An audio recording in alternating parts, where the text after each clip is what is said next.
اعوذ باللہ من الشیطان الرجیم بسم اللہ الرحمن الرحیم۔ جناب چودھری محمد سرور صاحب، گورنر پنجاب، وزرائے کرام، معزز مہمانان گرامی، آفیسرز، معزز خواتین و حضرات، السلام علیکم۔ آج 5 فروری ہے اور ہم یوم یکجہتی کشمیر منا کر دنیا کو یہ پیغام دے رہے ہیں کہ پاکستان پہلے بھی کشمیریوں کے ساتھ تھا اور ساتھ ہے اور ساتھ رہے گا۔ مقبوضہ جموں کشمیر میں بھارت کے مظالم کی دنیا بھر میں مذمت کی جا رہی ہے۔ یورپ کے مختلف پارلیمنٹیرینز و غیر ملکی جانبدارانہ عالمی ادارے بھی بھارتی جارحیت پر آواز اٹھا رہے ہیں۔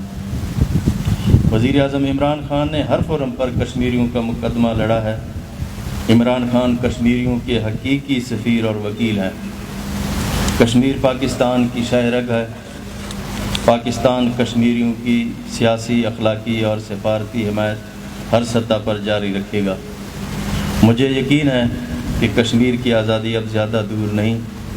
بھارت کو رسوائی کا سامنا ہوگا اور کشمیریوں کو اللہ تعالیٰ سرخرو کریں گے۔ پاکستان زندہ باد۔